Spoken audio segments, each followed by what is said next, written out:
Olá, tudo bem com você?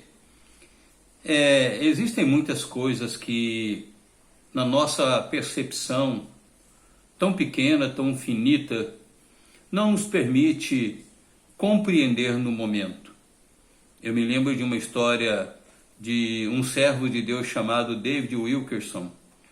Ele morava numa cidade do interior, nos Estados Unidos, e ele sentiu no seu coração um ardor muito grande para ir trabalhar na periferia de Nova York com os rapazes que compunham gangues, local em que tinha muita criminalidade, tráfico de drogas, enfim.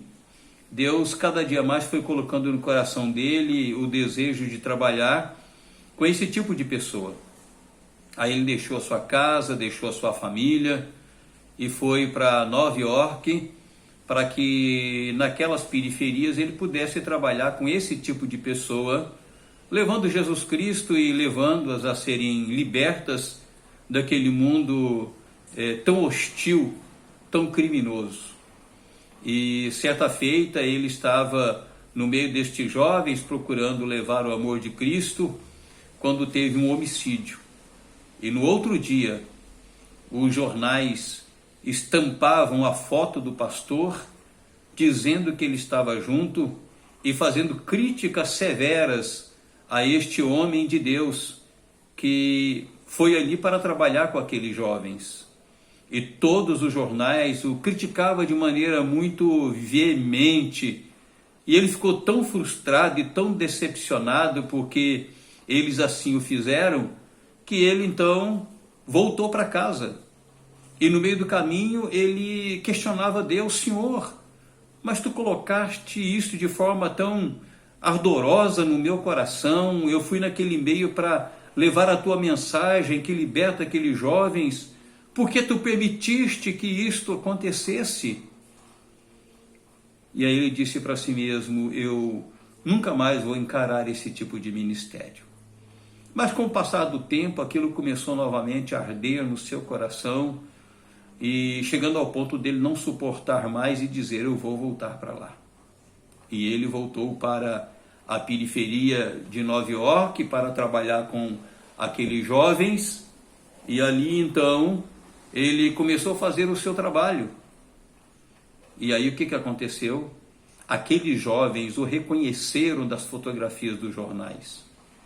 E o fato dele ter saído na fotografia daqueles jornais como um suposto defensor daqueles jovens abriu o coração deles, de tal maneira que ele foi muito bem recebido, e ali ele começou um ministério muito abençoador de conversão de vida, de libertação de vidas, que na verdade marcou o mundo.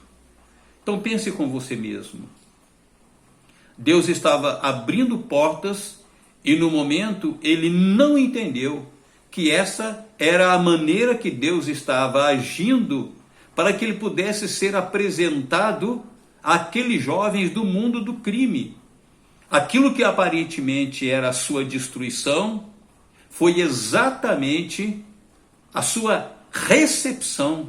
Foi através daquele episódio e da sua fotografia nos jornais e que os jovens viram, foi aquilo que na verdade fez com que aqueles jovens o recepcionasse e aceitasse ali o seu ministério, e ele fosse bem sucedido neste trabalho dentro daqueles jovens. E eu quero dizer para você que a vida nossa, quando nós estamos entregues nas mãos de Deus, é dessa forma. Muitas vezes nós não compreendemos aquilo que está acontecendo. Nós somos tão pequenos, nós somos tão limitados, que nós não compreendemos aquilo que está sucedendo conosco, na nossa família, ao nosso derredor. Veja o que diz o versículo 7 do capítulo 13 do Evangelho de João. Respondeu-lhe Jesus: o que eu faço não o sabes agora, mas vocês vão compreender depois. Jesus está dizendo: o que eu faço agora, vocês não sabem, mas vocês vão compreender depois. Neste momento ele estava lavando os pés dos seus discípulos e eles não entendiam por que Jesus estava fazendo aquilo. Mas ele disse que depois eles haveriam de entender, haveriam de compreendê-lo. Na nossa vida espiritual, na nossa relação com Deus, nós precisamos enxergar as coisas desse jeito. Muitas coisas nós nos interrogamos, nós nos perguntamos, nos questionamos, eventualmente temos a tendência de nos revoltarmos contra Deus, de julgarmos a Deus, de colocarmos a Deus no banco dos réus, mas lembre-se de uma coisa: no nosso limite, nós muitas vezes não compreendemos aquilo.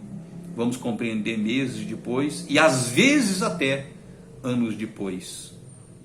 Isso faz parte do nosso relacionamento com um Deus que é soberano e nós que somos limitados.